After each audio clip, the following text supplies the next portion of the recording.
മലയുടെ മേലെ നിന്ന് വെള്ളം താഴ്ത്തിക്ക് വരുന്ന കണ്ടിട്ടുണ്ട്, ശരിയല്ലേ? ഈ താഴത്തുനിന്ന് മേലേക്ക് പോകണ കണ്ടിട്ടുണ്ടോ? കണ്ടിട്ടില്ലല്ലോ. ഇതാണ് ഛത്തീസ്ഗഡിലെ ഉൾട്ടാപ്പാനി എന്ന് പറയും കേട്ടോ. ഇവിടെ പ്രത്യേകം എന്താ വെച്ച് കഴിഞ്ഞാൽ താഴത്തുനിന്ന് വെള്ളം മേലേക്ക് തന്നെ കയറി പോകും, മലയുടെ മേലേക്ക്. ഇതിപ്പോൾ എവിടെ പോകണമെന്ന് അറിയുന്നില്ല.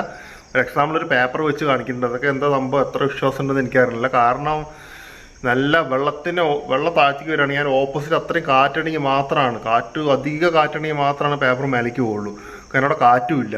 കാറ്റുണ്ടെങ്കിൽ ആ ചേച്ചിയുടെ ഡ്രസ്സ് സാരിയും ജസ്റ്റ് ഇളകിണ്ടാവും, കാറ്റ് ഇളകിണ്ടാവും, ഇളകണമില്ല. നമുക്ക് എന്തായാലും നോക്കാം വീട്ടിൽ എന്താ സംഭവിക്കുന്നത്. चढ़ाई पे चढ़ता है कि नहीं, ठीक है? आ जाओ। तो गाइस ये है छत्तीसगढ़ का शिमला, मेन पार्ट का एक इलाका है उल्टा पानी। यहाँ पे पानी की धारा जो होती है उल्टा बहता है. ഇതിന്റെ സത്യാവസ്ഥ എന്താ എനിക്ക് മനസ്സിലായിട്ടില്ല. എനിക്ക് തോന്നുന്നു ഐസക് ന്യൂട്ടന് ഗ്രാവിറ്റിക്ക് ഒരു തെറ്റ് പറ്റിയോ? അവിടെ തെറ്റുപറ്റാൻ സാധ്യതയില്ല. എന്തായാലും ഇതിനെക്കുറിച്ച് അറിയണവരുണ്ടെങ്കിൽ ജസ്റ്റ് കമൻറ്റ് ബോക്സിൽ ഇടാം. അപ്പോൾ വീഡിയോ ഇഷ്ടപ്പെട്ട് സബ്സ്ക്രൈബ് ചെയ്യാം. നമുക്ക് ഇനി അടുത്ത വീഡിയോയിൽ കാണാം. എല്ലാവരും ബോറടിപ്പിക്കണം കേട്ടോ. Okay, by.